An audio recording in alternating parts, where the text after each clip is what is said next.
Now for an update on Vuwani, we are joined from our Polokwane studio by our reporter Michael Maringa. Thank you very much for joining us, Mike. Now we understand the MEC of Housing and Cooperative Affairs met with the community. Take us through how that meeting went.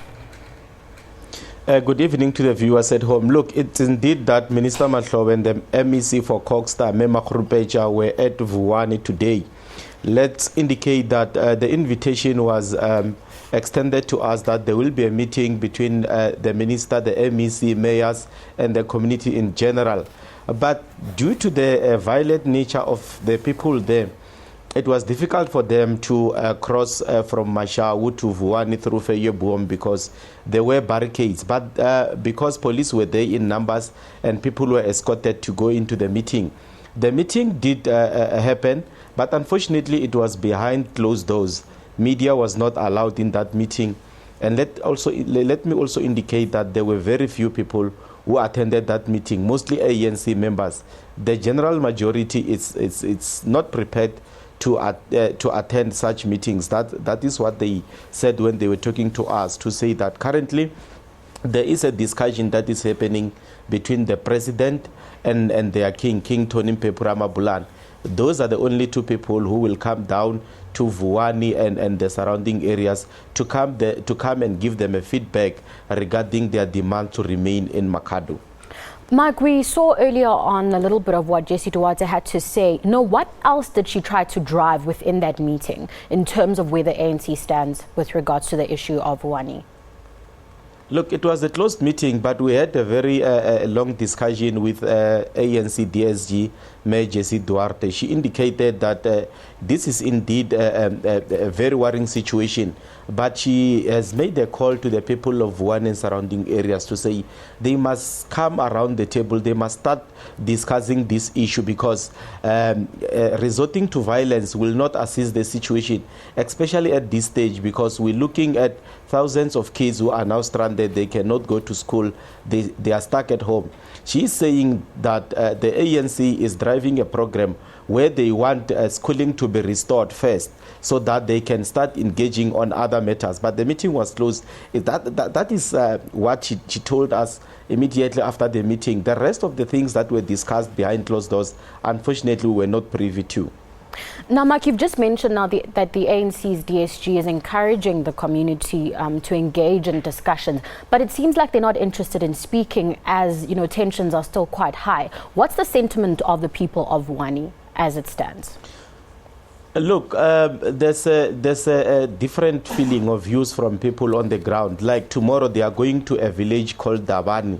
We understand that at Davani, people are divided on this issue. Majority of them want to be part of the human municipality, whereas few are saying that they want to join the Vuwani and the Mashawu people. But the few that we spoke to them today indicated that they have got the blessing of the king to continue with the protest, but calmly so, because you'll remember the king made a call that people must refrain from burning school and property, and that did not happen since the call was made by the king. And they are saying now that the king and the president are the only two people who can address these two issues. They don't want any other government leader to come into their area. Maybe that is the reason why a meeting was boycotted by locals today. Now, Mike, when these protests started, there was a lot of talk about tension between the Batonga and the Bavenda tribes. Is this still the case? Look, I think government leaders, under the leadership of Minister Mahlobo, they have managed to diffuse that tension. It was mainly at a place called Bungeni, which is bordering Mashawu.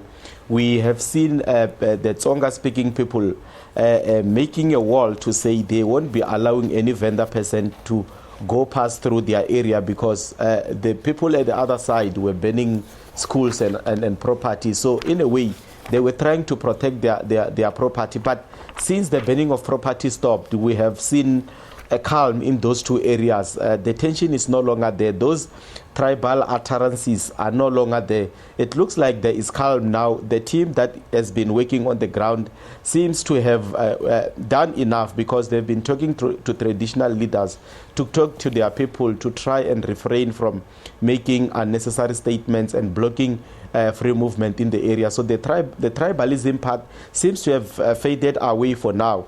We'll see what will happen when the minister and MECs continue with their engagements tomorrow, Friday and Saturday, because we are told there will be a massive prayer meeting that is likely to happen on Saturday as a build-up to make sure that schools are resuming next week, Monday.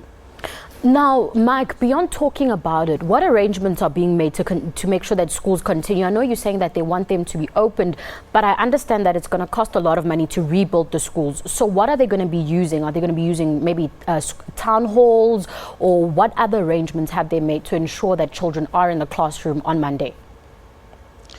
There has been a talk of providing mobile classrooms to all the affected areas.